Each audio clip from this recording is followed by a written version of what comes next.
Hi hello friends, welcome to KL academy. நம்ம டிஎன்பிசியில் previous year questions discussion பார்த்துட்ருக்கோம். So Sasi அவரோட சைடில் எக்கனாமிக்ஸ் கிளாஸஸ் ஸ்டார்ட் பண்ணிட்டாப்புல. So will be studying the history classes. என்னென்னா நம்ம ஏன் ப்ரீவியஸ் இயர் கொஷின்ஸ் படிக்கணும் அப்படின்னா, லைக் டிஎன்பிஎஸ்சிக்கும் யூபிஎஸ்சிக்கும் சில வேறுபாடுகள் உண்டு. அதாவது ரொம்ப கான்செப்சுவல் கொஷின்ஸ் யூபிஎஸ்சியில் கேட்பாங்க. டிஎன்பிஎஸ்சியில் பொறுத்த மட்டும் ஃபேக்சுவல் கொஷின்ஸ் நிறைய கேட்பாங்க. அதுவுமே நிறைய ரிப்பீட் ஆகும். ஸோ ஆல்ரெடி கேட்ட கொஷின்ஸை நீங்கள் நல்லா மெமரைஸ் பண்ணி வச்சுருந்தீங்கன்னா அந்த எக்ஸாம் டைமில் உங்களுக்கு நல்ல டைம் சேவ் ஆகும், டக்குனு உங்களுக்கு ஆன்சர் தெரியும். அதே போல் கொஷின்ஸ் நிறைய ரிப்பீட் தான் ஆகும். ப்ரீவியஸ் இயர் கொஷினும் அண்ட் புக் பேக் கொஷின்ஸ் தான் ஒரு 80% ஆஃப் ஏரியாவை கவர்ன் பண்ணும். ஸோ அதனால் ப்ரீவியஸ் இயர் கொஷின்ஸும் புக் பேக் கொஷின்ஸையும் நீங்கள் தரவு பண்ணிட்டீங்கன்னாவே you are ready for the exam. So அந்த வழியில் உங்களுக்கு உதவுறதுக்கான ஒரு சிறு முயற்சி தான் ஹிஸ்ட்ரி, இந்த previous year question discussion. So சில பேருக்கு ஹிஸ்ட்ரி நல்லா ஓவாமை, ஏன்னா ஹிஸ்ட்ரி கரையாக இருக்கும், நமக்கு புரியாது, யார் பேரோ வரும், யார் என்ன செய்தாங்க, ஏதாவது படிச்சுட்டு இருக்கணும் அப்படின்னு நினைப்பாங்க. பட் ஒரு சிலருக்கு இந்த கதை ரொம்ப பிடிக்கும். ஸோ அப்படிப்பட்ட ஒரு ஆள் தான் நான். எனக்கு ஹிஸ்ட்ரி ரொம்ப பிடிக்கும். ஸோ அதனால் இந்த ஜேர்னியில் I will be travelling with you people. இந்த வழியில் உங்களுக்கு வழிகாட்டியாக நான் இருக்கேன். வாங்க வீடியோக்குள்ள போகலாம்.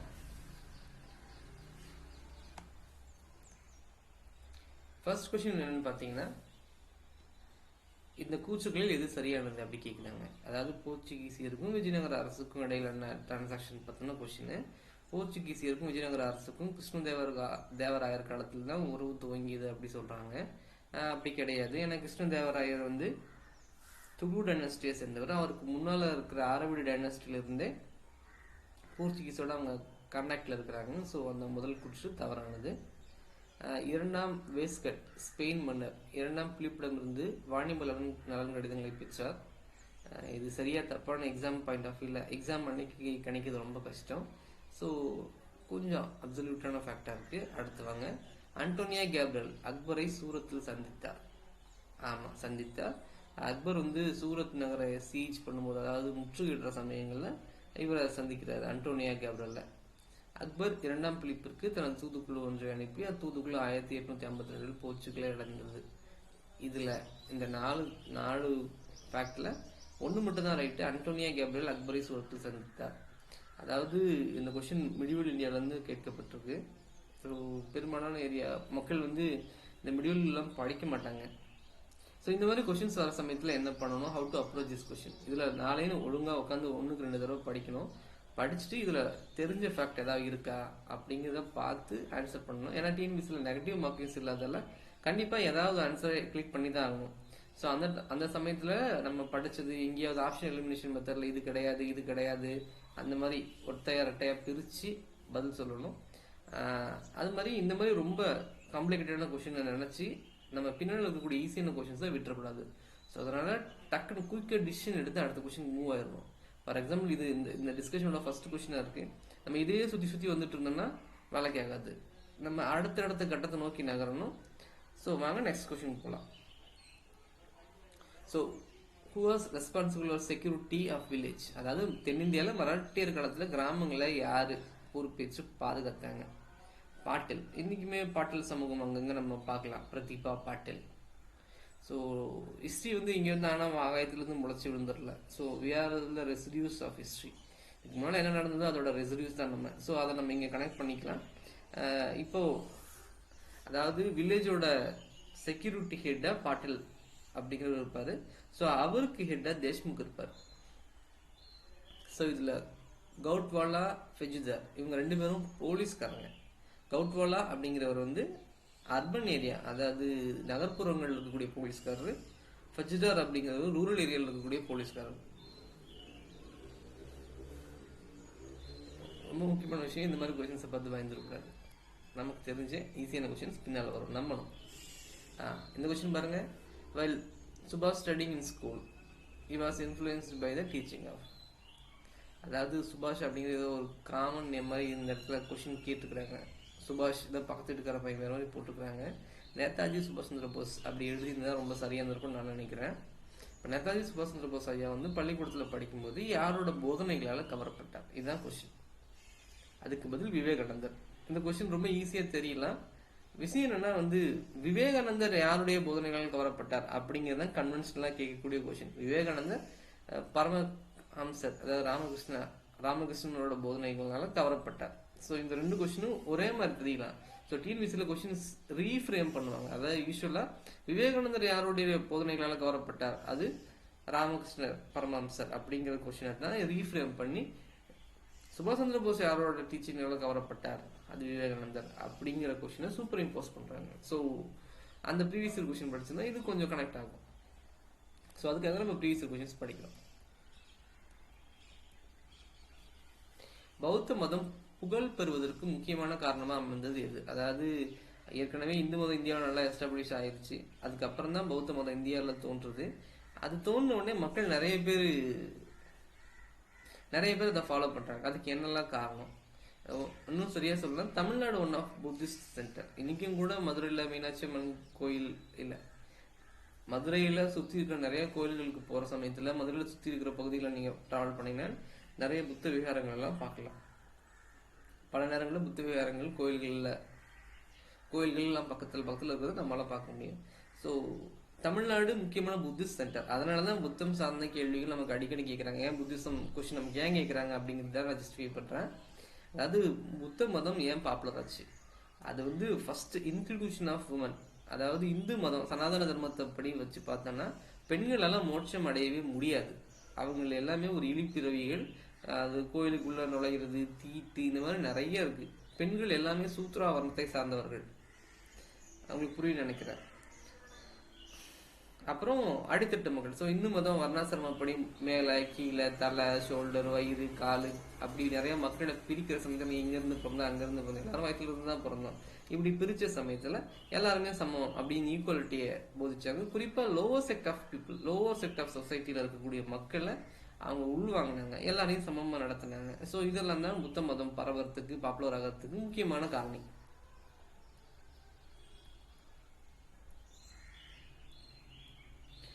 குப்தர்களை பற்றிய கூற்றுகளில் தவறான வாக்கியம் இது. நாணயங்களில் சந்திரகுப்த குமாரதேவி உருவங்கள் காணப்படுகிறது. ஆமா இருக்கு, சந்திரகுப்த குமாரதேவி உருவங்கள் அவங்களோட நாணயங்கள் இருக்கு. ஹரிசேனர் சந்திரகுப்தரின் முக்கிய அலுவலர் ஆவார். இல்ல, ஹரிசேனர் ஒரு போயிட், அவரு பாட்டு பாடுவாரு. ஸோ அதனால ஹரிசேனர் அலுவலர் கிடையாது. சமுத்திரகுப்தரின் கல்வெட்டு அலகாபாத் அசோகத்தூன் கல்வெட்டில் காணப்படுகிறது. ஸோ அலகாபாத் இந்த இன்ஸ்கிரிப்ஷன் ரொம்ப முக்கியமான இன்ஸ்கிரிப்ஷன். சமுத்திரகுப்தரோட வெற்றிகளை பத்தி சொல்லுது. ஈரான் கல்வெட்டு சமுத்திரகுப்தரை பற்றி தெரிவிக்கிறது. ஆமா தெரிவிக்குது. இதுல தவறான கூச்சு என்னன்னா, ஹரிசேனரும் இந்த குப்தா டைனஸ்டிக்குள்ளதான் வருவாரு. ஆனா அவர் ஒரு போயிட். ஸோ அதனால option B.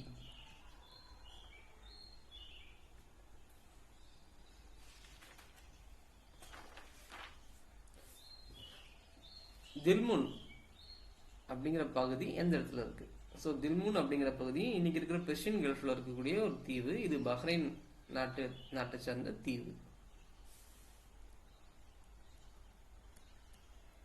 In March 1947, Mountbatten replaced as Viceroy of India. அதாவது மவுண்ட் பேட்டனுக்கு முன்னால யார் இந்தியாவோட வைஸ்ராயா இருந்தாங்க? ஸோ அது லார்ட் வேவல். ஸோ வேவல் இந்தியாவுக்கு சுதந்திரம் கொடுக்கக்கூடிய ப்ராசஸ்ல நிறைய இடங்களை வேவல் சிம்லா கான்ஃபரன்ஸ்ல இருந்தார் 1945ல. ஸோ அந்த சிம்லா கான்ஃபரன்ஸ் தான் பின்னால வேவல் பிளான் அப்படி சொல்லப்பட்டது.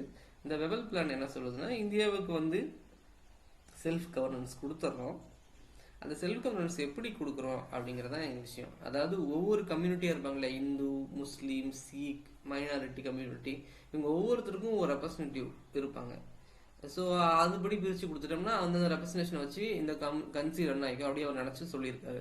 ஆனால் விஷயம் என்னன்னா, அப்படி தனித்தனியாக பிரித்து கொடுத்தா தனித்தனியாக அடிச்சு கடந்திருப்பாங்க. ஸோ இன்னைக்கு நம்ம நாடாளுமன்றத்தில் எவ்வளோ சண்டைகள் பார்க்குறோம். ஸோ இது ஒரு ரொம்ப மோசமான பிளான். நம்ம இந்தியன் நேஷனல் காங்கிரஸ் ஆகட்டும், முகமது அலி ஜின்னாவோட முஸ்லீம் லீக் ஆகட்டும், இதை கண்டிப்பாக நிராகரிச்சாங்க. ஸோ இதான் வெவலை பற்றி நம்ம தெரிஞ்சுக்க வேண்டிய விஷயம். இதில் அட்லி இந்தியாவுக்கு சுதந்திரம் கிடைக்கிற சமயத்தில் பிரிட்டிஷோட பிரைம் மினிஸ்டராக இருந்தார். ஸோ அதனால அட்லி பேர் அங்கங்கே வரும்.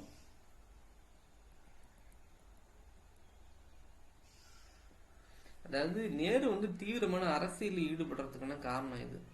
அதாவது நேரு அரசியல் குடும்பத்தை சார்ந்தவர். அவங்க அப்பா மோதிலால் நேரு அரசியலில் தான் இருந்தாரு. ஆனா நேரு ஒரு அவ்வளவு பெரிய எலைட் பேக்ரவுண்ட்ல இருந்து மக்களோட மக்களா இறங்கி சிறை சென்று கஷ்டப்பட்டு அதுக்கு எல்லாத்துக்கும் ஒரு துவக்க புள்ளி இருக்கும் இல்லையா? ஸோ அந்த துவக்க புள்ளி வந்து ஜாலியன் வாலாபாக் படுகொலை. அதாவது ஜாலியன் வாலாபாக் அப்படிங்கிற ஒரு சதுக்கத்துல மக்கள் எல்லாரும் கூடுறாங்க. ஒரே ஒரு நுழைவாயிலுக்கு கூடிய சின்ன பகுதி, அதில் ஆயிரக்கணக்கான மக்கள் கூடுறாங்க. எதுக்காகனா ரவுலோட்டி இயக்கத்தை எதிர்த்து மக்கள் கூடுறாங்க. அமைதியான கூட்டம். அவங்க யாருமே வன்முறைக்கு தயாரா போகல. எந்த ஒரு சின்ன கத்தி கப்படா எதுவுமே இல்லாமல் வெறுங்கையில போயிருக்கிறாங்க. அங்க வந்து ஜெனரல் டயர் மக்களை நோக்கி சுட்டு வீழ்த்தினார். எல்லாரையும், குழந்தைங்க, பெண்கள், முதியோர் எல்லாரையும் சுட்டு வீழ்த்தினார். இது ரொம்ப மோசமான நிகழ்வு. இதுல அதாவது ஹிஸ்டரியில நிறைய கொலை சம்பவங்கள் நடந்திருக்கலாம். போர், அந்த மாதிரி போர் நடந்திருக்கலாம். பேட்டில், குட்டி குட்டியான பேட்டில்ஸ் நடந்திருக்கலாம். இந்த ஜாலியன் வாலாபாக் படுகொலையோட ரொம்ப முக்கியத்துவம் என்னன்னா, அமைதியான வழியில மக்கள் கூட்டினாங்க. அந்த இடத்துல போய் வன்முறையை பிரயோகப்படுத்தினாங்க. ஒரு தடியடி கூட நடத்தியிருக்கலாம். ஆனா தடியடியோ மக்களை கலைஞ்சு போகிறதுக்கான எந்த வாய்ப்பையுமே கொடுக்காம நேரடியா துப்பாக்கியை எடுத்து சுட்டு கொன்னாங்க. அதுதான் இந்த இந்த ஜாலியன் வாலாபாக் படுகொலை ஹிஸ்டரியில ரொம்ப மோசமா நினைவு கூறப்படுறதுக்கு காரணம்.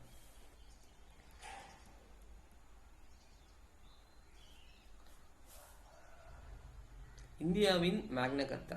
அதாவது மேக்னா கர்த்தா அப்படிங்கிறது என்னன்னு பார்த்துருவோம். மேக்னா கர்த்தா அப்படிங்கிறது 1215ஆம் ஆண்டுல இங்கிலாந்துல அரசருக்கு, அங்க இருக்கக்கூடிய அட்மினிஸ்ட்ரேட்டர் கொடுத்த ஒரு சட்டம். அந்த சட்டம் என்ன சொல்லுதுன்னா, அரசனும் அவனோட கவர்மெண்ட்டும் சட்டத்துக்கு மேல கிடையாது. அதாவது சட்டத்தின் முன்னால எல்லாருமே சமம் அப்படிங்கிறது இன்னைக்கு ரொம்ப காமனா இருக்கலாம். ஆனா ஒரு ஒரு 700-800 வருஷங்களுக்கு முன்னால இருந்த மக்களுக்கு வந்து எல்லாத்துக்குமே மேல கடவுளோட பிரதிநிதியா அரசன். அந்த சமயத்துல சட்டத்துக்குள்ள அரசன் வரவே மாட்டார். அவருக்கு பிடிச்சதை செய்யலாம். தாந்தோன்றித்தனமாய் திரியலாம். பல நேரங்களில் பல அரசாங்கங்கள் வீழ்ச்சி அடைஞ்சதுக்கு அந்த தனிப்பட்ட மன்னனுடைய ஒழுங்கினங்கள் தான் காரணம் வந்திருக்கு. அந்த மொத்த அட்மினிஸ்ட்ரேட்டிவ் செட்டப்போட ஒழுங்கினங்கள் காரணம் கிடையாது. ஸோ இந்த வழியில் நம்ம பார்க்கும்போது ஒரு 1215ஆம் ஆண்டு அரசனுக்கு ஒரு கட்டளை, அரசனுக்கு ஒரு சாசனம் கொடுக்குறாங்க. அதனாலதான் இதுக்கு பேர் மேக்னா கார்த்தா. நீயும் சட்டத்துக்கு கீழே தான், சட்டத்துக்கு கட்டுப்பட்டு தான் நடக்கணும் அப்படிங்கிறது. ஸோ இந்தியாவோட அரசியலமைப்பு சட்டத்தை பார்த்தோம்னா 3வது பகுதி பார்ட் 3 வந்து மேக்னா கார்த்தா ஆஃப் இந்தியன் கான்ஸ்டியூஷன் அப்படி சொல்லுவோம். மக்களுக்கான நிறைய உரிமைகள், ஃபண்டமெண்டல் ரைட்ஸ் கொடுக்கறதால. ஸோ சுதந்திரத்துக்கு முன்னால இந்த சமயங்களில் ஆகஸ்ட் டிக்ளரேஷன் 1917 1917ஆம் ஆண்டு வந்த ஆகஸ்ட் டிக்ளரேஷன்ல தான் முதல்ல பிரிட்டிஷ்காரங்க சொல்றாங்க, இந்திய மக்களுக்கு படிப்படியாக செல்ஃப் கவர்னன்ஸ், அதாவது உங்களை நீங்களே ஆட்சி செய்து கொள்ளக்கூடிய அதிகாரங்கள் படிப்படியா மக்களுக்கு, இந்திய மக்களுக்கு தரப்படும் அப்படிங்கிறத எழுத்துப்பூர்வமா அவங்க ஒத்துக்கிறாங்க. ஸோ அதனாலதான் வந்து இதை வந்து மேக்னா கார்த்தா ஆஃப் இந்தியா அப்படி சொல்றாங்க.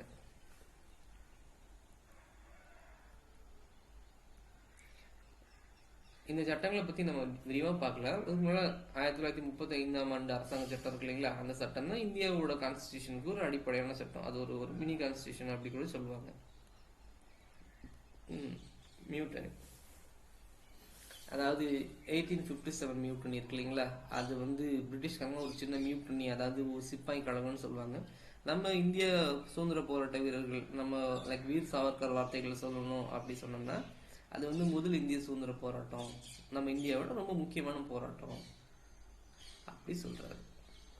அந்த முதல் இந்திய சுதந்திர போராட்டத்துக்கு தமிழ்நாட்டில இருந்து ஒரு கவுண்டர் என்னன்னா வேலூர் மியூட்டனி. அதாவது வேலூரில் நடந்த சிப்பாய் கழகம் முதல் இந்திய சுதந்திர போறதுக்கு ஒரு ஏறத்தாழ ஒரு 50 ஆண்டுகள் முன்னால 1806 நடந்திருக்கு. முதல் இந்திய சுதந்திர போரா நம்ம சொல்றோம் இல்லைங்களா, 1857 அதுக்கு முன்னால 1806 1806 நடந்த போராட்டம். இந்த போராட்டத்தை தமிழ்நாடு கவர்மெண்ட்டும் நம்மளும் மறந்துடக்கூடாது அப்படிங்கிறதுக்காக தான் இந்த கொஸ்டினை திரும்ப திரும்ப வைக்கிறாங்க. ஸோ மங்கள் பாண்டியோட மியூட்டனி அது 29 மார்ச் 1857, அதுக்கு முன்னால வேலூர் கழகம். அதனால செகண்ட் அப்படிங்கிறது எங்க இருந்தாலும் அங்கிருந்து ஆரம்பிப்போம்.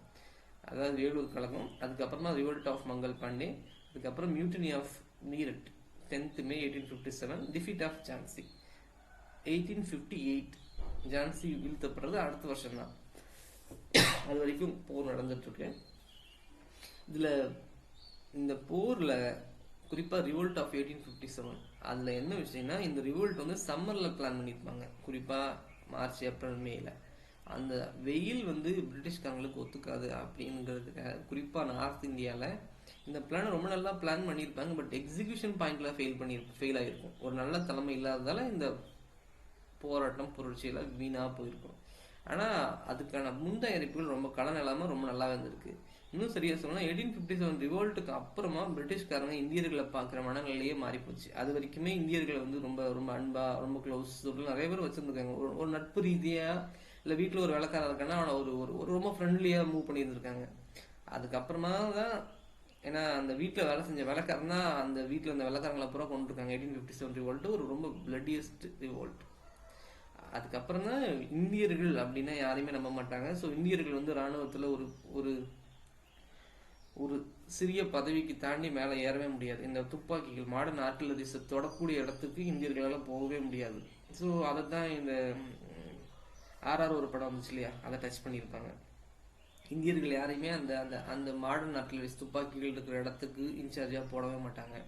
இந்தியர்களை நம்பவும் மாட்டாங்க. ஸோ இந்தியர்களை வந்து ஒரு ஜவான் நிலையிலேயே வச்சுருப்பாங்க, மேலே ஏற விட மாட்டாங்க. அதே நீங்கள் பிரிட்டிஷ்காரங்க வந்து ஈஸியாக உங்களுக்கு ப்ரொமோஷன்ஸ் இருக்கும். The mode of revenue collection was known as Ryotwari system, which was innovation of, அதாவது ராயத்வாரி வரி வசூல் முறையை முதல்ல உண்டாக்கி கொண்டு வந்தவர் யாருன்னா ஃபர்ஸ்ட் கேப்டன் அலெக்ஸ் ரீடு, அதுக்கப்புறம் sir Thomas Munro. Thomas Munro இதை எங்கெல்லாம் கொண்டு வந்தார்னா பாம்பேல, மദ്രാஸில், பார்ட் ஆஃப் ஆசாமில். ஸோ இந்த ராயத்வாரி சிஸ்டத்தோட இம்பார்ட்டன்ஸ் என்ன அப்படின்னா, அதாவது பிரிட்டிஷ்காரங்க வெளிநாட்டிலேருந்து இந்தியாவுக்குள்ள வந்திருக்காங்க. ஸோ அவங்க நேரடியாக ஒவ்வொரு விவசாயிகிட்டே போய் அவங்களால வரி வசூல் பண்ண முடியாது. அப்போ என்ன பண்ணுவாங்கன்னா, பிரிட்டிஷ்காரங்க அவங்களுக்கு நடுவால் நம்ம இந்தியாவில் இருக்கக்கூடிய ஜமீன்தார், இந்த நடுவால் கொஞ்சம் பீப்புளை வச்சுக்கிட்டு அவங்க மூலமாக லோக்கல் பீப்புள்கிட்ட இருந்து டேக்ஸ் கலெக்ட் பண்ணி அதுக்கப்புறமா அவங்க எடுத்துகிட்டு இருந்தாங்க. ஸோ இந்த சமயத்தில் என்னென்னா வந்து இந்த லேண்ட், இந்த நிலத்தோட உரிமை வந்து அரசாங்கத்திட்ட இருக்கும். சில இடங்களில் அந்த நடுவில் இருக்கிற ஜமீன்தார்கிட்ட இருக்கும். கீழே இருக்கிற பெசன்ஸ், அதாவது அந்த அந்த நிலத்தை உழக்கூடிய விவசாயிகிட்ட அது என்றைக்குமே இருக்காது. ஸோ இதுதான் முதல்ல தான் சார் தாமஸ் முன்ரோ தான் நில சீர்திருத்தம், அதாவது இந்தியாவில் ஏற்பட்ட நில சீர்திருத்தங்களுக்கு எல்லாத்துக்கும் துவக்கப்புள்ளியே அதை சொல்லுவாங்க. அதனால தான் நம்ம திரும்ப யாரோ ஒரு வெள்ளக்காரன் கொண்டு வந்த சீர்திருத்தத்தை திரும்ப நம்ம படிச்சுட்டு இருக்கோம். இதோட முக்கியத்துவத்தை புரிச்சுக்கணும். ரயத் அப்படின்னா வந்து ஆந்திர மொழியில், தெலுங்குல பார்த்தோன்னா விவசாயிகளை குறிக்கும். இந்த ராயத்வாரி சிஸ்டத்தில் ரொம்ப ரொம்ப முக்கியமான விஷயம் என்னன்னா வந்து நிலம், அந்த நிலத்தோட உரிமை அந்த உழக்கூடிய விவசாயிகிட்ட கொடுத்துட்டாங்க. அந்த விவசாயி நேரடியாக அரசாங்கத்துக்கிட்ட டேக்ஸ் கொடுத்துட்டாங்க. இன்னைக்கு நம்ம அப்படிதானே இருக்கு, இது ரொம்ப நார்மலாக தெரியல. ஆனால் இந்த இடத்துக்கு வர்றதுக்கு பல நெடிய போராட்டங்கள் இருக்கு. அந்த போராட்டங்களில் ஒரு மிக முக்கியமான சட்டம் தான் இந்த ராயத்வாரி.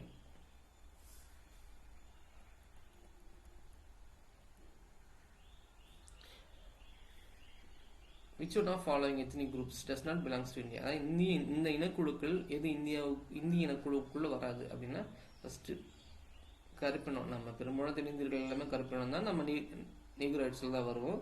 தென் மங்கோலிய இனம், மத்திய தரக்கட்டான மெடிட்டரேனியன் ரேஸ். ஸோ இவங்கெல்லாம் இந்திய மேலே படையெடுத்து இந்திய இனக்குழுவோட இணைஞ்சிருக்காங்க. ஏன்னா ஏதோ ஒரு இடத்துல நம்ம இவங்களெல்லாம் நம்ம சந்திக்க முடியும். நம்ம டெல்லிக்கு போகிற சமயத்துலையும் இந்த குள்ளமான மனிதர்கள் மங்களாய்ட்ஸ் ரேஸுங்கிறவங்க வந்து இந்த பெங்கால் ரீஜன்ஸில் இருக்காங்க இல்லைங்களா, அவங்க கொஞ்சம் ரிலேட்டிவாக குள்ளமாக இருப்பாங்க. ஸோ சைனீஸ் பக்கத்தில் இருக்கக்கூடிய ரீஜன்ஸ்லாம் மங்களாய்ட் ரைஸ் நமக்கு மிக்சர் இருக்குது. மெடிட்டரேனியன் ரைஸ்னால் ஈரான் ஈராக் பகுதியில் வந்து இந்தியா மேலே அடிக்கடி படையெடுத்து வந்திருக்காங்க. ஸோ நம்மளும் அதில் நிறைய மிக்சர் இருக்குது. ஸோ காக்கசாய்ட் ரேஸ் அப்படின்னா யூரோப்பியர்கள் இருக்காங்களா, ஐரோப்பியர்கள் காக்கஸ் மலைத்தொடர் பகுதி இருக்கு இல்லைங்களா, அந்த ரஷ்யாவுக்கும் யூரோப்புக்கும் நடுவாங்க. ஸோ அந்த மலைத்தொடர் பகுதியில் வாழக்கூடிய மக்களை குறிக்கும் அப்படின்னு நினைக்கிறேன். ஸோ அவங்க தான் இந்திய இனக்குழுக்கு ரொம்ப அந்நியமானவங்க. ஆனால் பின்னாட்கள் இந்த மாதிரி இனக்குழுக்கள் கக்கசைன்னு ஒரு இனம் இல்லை அப்படிங்கிறதும் நிரூபணம் ஆயிடுச்சு. ஸோ இந்த கொஷின் அப்டேட் பண்ணால் இந்த கொஷின் நல்ல வாய்டாயிரும். மௌரிய பேரரசோட வீழ்ச்சிக்கு காரணமாக அமைஞ்சது, அதாவது அசோகர் வந்து அமைதியை போதிச்சாரு, அவர் புத்த மதத்தை தழுவினார், அகிம்சை, நான் வயலன்ஸு, கறி சாப்பிடக்கூடாது இதெல்லாம் சொன்னார். அவர் வந்து செய்ததில் மிக மோசமான விஷயம் என்னன்னா இராணுவத்தை வலுவிலக்க செய்துட்டார். அது நிர்வாகத்தை வலுவிலக்க செய்து எல்லா அழிவுக்கும் காரணமாயிடுச்சு. இந்த கொஸ்டின்ல முக்கியமான விஷயம் என்னன்னா, ஃபர்ஸ்ட் ஆப்ஷன் அசோகரின் அமைதி கொள்கை, அதுதான் ஆன்சர். ஆனால் நம்ம இங்கே செலக்ட் பண்ண வேண்டிய ஆன்சர் என்ன, ஆப்ஷன் டி. ஏன்னா அசோகரோட அகிம்சை கொள்கை இராணுவத்தை வலுவிளக்கு செய்து நிர்வாகத்தையும் வலுவிளக்கு செய்து இதான் டீட்டெயில்டாக இருக்கும். அதாவது சூஸ் த பெஸ்ட். இந்த ரெண்டுமே ஆன்சர் தான். இந்த ரெண்டுல பெஸ்ட் எது அப்படி பார்க்கும்போது இந்த ஃபர்ஸ்ட் ஆப்ஷனை மூணாவது ஆப்ஷன் எலாபரேட் பண்ணும். ஸோ அதனால ஆப்ஷன் டி தான் ரைட்டான ஆன்சர்.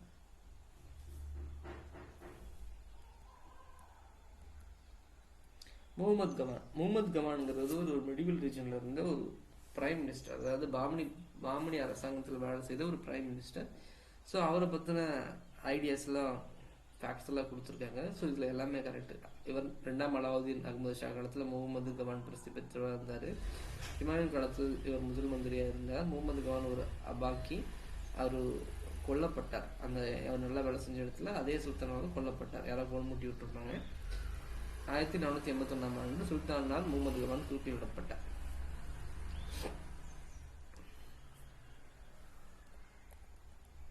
அடுத்த கொஸ்டின் பார்ப்போம். கீழ்கண்டவற்றில் சிந்து சமவெளி பண்பாடு மற்றும் நாகரிகம் கலப்பரப்பல, அதாவது அதோட அது எந்தெந்த பகுதியெல்லாம் பரவி சிந்து சமவெளி நாகரிகம் இன்னைக்கு இருக்கிற பாகிஸ்தான்ல இருந்துச்சு. ஸோ இன்னைக்கு இருக்கிற பாகிஸ்தானுக்குள்ள தான் பஞ்சாப் வரும், சிந்து ரீஜன் வரும். அதோட நீச்சு தான் பலுச் ரீஜன். அதாவது பாகிஸ்தானுக்கும் ஆப்கானுக்கும் நடுவால் இருக்கக்கூடிய பகுதி தான் பலுச்சிஸ்தான். இன்றைக்கும் பலுச்சிஸ்தான் ஒரு பெரிய ப்ராவின்ஸ் இருக்குது. ஸோ அந்த ரீஜன்ஸில் அப்பப்போ நியூஸில் பார்க்கலாம், பலுச்சிஸ்தான் ரீஜனில் வந்து டெரரிசம் அட்டாக்னு. இந்த பலுச்சிஸ்தான் ரீஜன் ஆப்கானுக்காக பாகிஸ்தானுக்காக நிறைய சண்டைகள் போயிட்டுருக்கு. ஸோ இதில் வெளியே சிந்து சமவெளி நாகரிகத்துக்கு வெளியே இருக்குதுன்னா கங்கை சமவெளிங்கன்னா உத்தரப்பிரதேசத்தில் இருக்குது. ஸோ இந்த பகுதியெல்லாம் வேற இடம், இந்த பகுதியெல்லாம் வேற இடம். ஈஸி ஆப்ஷன் எலிமினேஷனில் பிடிச்சிடலாம். பஞ்சாபிய புரட்சிகரமான கதார் இயக்கம் அதாவது 1857 ரிவோல்ட் நடக்கிற சமயத்தில் நார்த் இந்தியா ஃபுல்லாக பற்றி எரிஞ்சிட்டு இருக்கிற சமயத்தில் அவங்களோட குறிப்பாக பிரிட்டிஷ்காரங்களோட தோளுக்கு தோளாக நின்று அந்த புரட்சியை ஒடுக்குனதுல கூர்கா ரெஜிமெண்ட்டுக்கும் பஞ்சாப்காரங்களுக்கும் குறிப்பாக நம்ம டர்பன் வாலாஸுக்கும் நிறைய பங்கு இருக்குது. ஸோ பின்னாட்களில் ஜாலியன்வாலாபாக் மாசக்காரெலாம் நடந்தது இல்லைங்களா 1990s. ஸோ அந்த மாதிரி சமயங்களில் அவங்க ஒன்று நினைவு கொள்கிறாங்க, நம்ம பிரிட்டிஷ்காரங்களோட நம்ம இருந்ததால தான் அன்னைக்கு அந்த போராட்டம் தோல்வி அடைஞ்சது அப்படின்னு நிறைய காலமாக பிரிட்டிஷ்காரங்களுக்கு மேலே பஞ்சாப்காரங்களுக்கு ரொம்ப கோவம் வந்துட்டே இருக்கு. ஸோ அது பல இடங்களில் புரட்சிகர இயக்கங்களை வெளிப்பட்டது. அதோட சிறு துருமா வந்து அதோட ஒரு சிறிய துருமா வந்து நம்ம கதார் மூமெண்ட் பார்க்கலாம். அதோட ஒரு பெரிய வெடிப்பாக வந்து பகத்சிங் அவர்களோட புரட்சியை பார்க்கலாம். இந்த கதார் மூமெண்ட் எங்கே ஆரம்பிச்சாங்கன்னா சான் பிரான்சிஸ்கோ அமெரிக்காவில். அப்பப்போ அமெரிக்காவில் தடை செஞ்சால் கனடாவுக்கு மூவ் ஆயிடுவாங்க, கனடாவில் தடை செஞ்சால் அமெரிக்காவுக்கு மூவ் ஆயிடுவாங்க. ஸோ அமெரிக்க அந்த கண்டத்தில் இவங்களோட மூமெண்ட்ஸ் வந்துட்டே இருந்திருக்கு. ஸோ இன்றைக்கும் கூட பஞ்சாப், அதாவது சீக்கியர்களோட டயஸ்போரா கனடாவில் அமெரிக்காவில் ரொம்ப ஸ்ட்ராங். ஸோ அதுக்கெல்லாம் முன்னோடியாக இந்த இயக்கத்தை பார்க்கலாம். ஸோ கதார் பார்ட்டி சான் பிரான்சிஸ்கோல ஆரம்பிக்கப்பட்டது. இன்றைக்குமே பஞ்சாப்காரங்க அங்கே அதிகமாக இருக்கிறதுக்கு இதுவும் ஒரு காரணம். சுதேசி இயக்கத்தின் அடையாளமாக கல்கத்தாவில் ஆரம்பிக்கப்பட்ட தேசிய கல்லூரியின் முதல்வர் அரவிந்த் கோஷ் அந்த ஊரை சார்ந்தவர். அதுக்கு பின்னாட்டில் அவர் மேலே நிறைய கிரிமினல் கேசஸ் பிரிட்டிஷ்காரங்களால் புனையப்பட்டு அவர் பிரிட்டிஷ் ஆட்சியிலேருந்து தப்பிக்கிறதுக்காக பாண்டிச்சேரியில் வந்து தங்கியிருந்தார். ஸோ பாண்டிச்சேரி தமிழ்நாட்டுக்கு ரொம்ப க்ளோஸாக இருக்கிறதால அரவிந்த் கோஷரை போய் நம்ம பாரதியார்லாம் சந்திச்சிருக்காங்க. ஏன்னா பாரதியார் அந்த மாதிரி கிரிமினல் கேஸ்லேருந்து இங்கேருந்து தப்பிச்சு பாண்டிச்சேரி போனவர். ஸோ இந்த மாதிரியான விளைவுகளில் அரவிந்த் கோஷர் தமிழ்நாட்டோட நல்லா கனெக்ட் ஆவார். இந்த சந்திரபால், சங்கர் முகர்ஜி, தேவேந்திரநாத் தத்தா இவங்க எல்லாருமே புரட்சியாளர்களாக இருந்தாலும் தமிழ்நாட்டோட அவங்க கனெக்ட் ஆக மாட்டாங்க. அரவிந்த் கோஷ் தமிழ்நாட்டோட நல்லா கனெக்ட் ஆவார். அதனால தான் அரவிந்த் கோஷரை வச்ச அந்த கேள்விகள் கேட்கப்படும். இந்த கொஸ்டின் ஏன் கேட்குறாங்க அப்படிங்கிறத நம்ம புரிஞ்சுக்கணும். Who organized East Indian Association in London? Dadabhai Naoroji, the grand old man of இந்தியான்னு சொல்லுவாங்க. ஸோ இந்தியாவோட முதுபெரும் கிழவர் அவர் தான். ஈஸ்ட் இந்தியன் அசோசியேஷன் எங்கே ஆரம்பிக்கிறாருன்னா லண்டனில். ஸோ ஈஸ்ட் இந்தியன் அசோசியேஷன் இந்தியாவில் ஆரம்பிச்சாருன்னு நம்ம நினச்சிடக்கூடாது. இதுலேயே 3 கொஸ்டின் இருக்கு. Grand old man of India Dadabhai Naoroji, east Indian association ஆரம்பிக்கிறாரு எங்கன்னா லண்டனில், இந்தியாவில் கிடையாது. ஸோ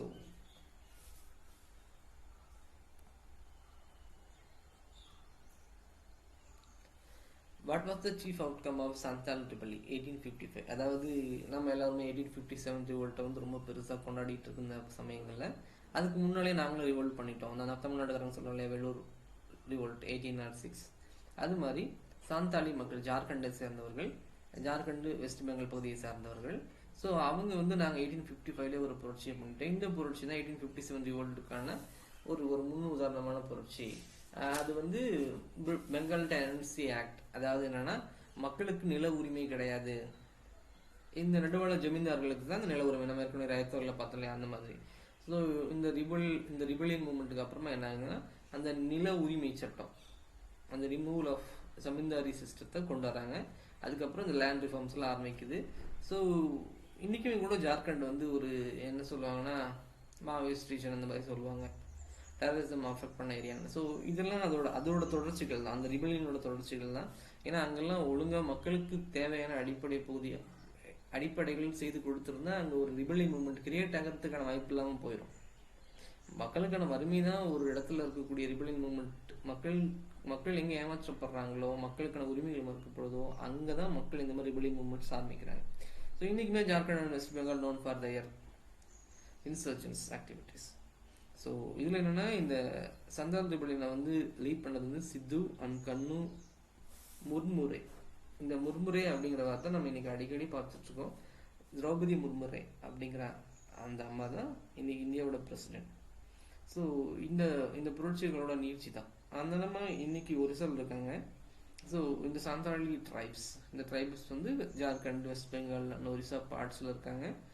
ஸோ இன்றைக்குமே நம்ம சுதந்திர தின விழா பரேடு, நம்ம பிரைம் மினிஸ்டர் அந்த ரீஜன்ஸை விசிட் பண்ணாலும் முதல்ல இந்த இந்த இந்த புரட்சியாளர்கள் சித்து அண்ட் கண்ணு அவங்களுக்கு அங்கே வந்து சிலைகள்லாம் வைத்திருப்பாங்க. இந்த புரட்சிகரமான ஈவெண்ட்ஸ் எல்லாம் அங்கங்கே இந்த சுதந்திர தின விழா பரேடில், குடியரசு தின விழா பரேடுலாம் இதெல்லாம் பார்க்கலாம். ஸோ இதெல்லாம் கரண்ட் அஃபேர்ஸில் வரக்கூடிய விஷயங்கள். ஸோ ஹிஸ்ட்ரி சார்ந்து இருந்தாலும் கரண்ட் அஃபேர்ஸ்லேயும் சேர்ந்து வரும். ஸோ நம்ம இந்த மாதிரி கிளாஸஸ் ரெகுலராக பார்ப்போம். At least thousands of questions discuss பண்ணணும் அப்படிங்கிறது தான் எங்களோட ஆசை. ஒவ்வொரு சப்ஜெக்ட்லையும் 1000 questions, like history, polity, geography, economics, environmental science, current affairs, இந்த மாதிரி எல்லா ஏரியாலையும் ஒரு 1000 கொஷின்ஸ் நாங்கள் டார்கெட் வச்சு இந்த யூடியூப் சேனல் ஆரம்பிச்சிருக்கிறோம். ஸோ உங்களோட மேலான ஆதரவை எதிர்பார்க்குறோம். வாங்க சேர்ந்து பயணிக்கலாம். நன்றி.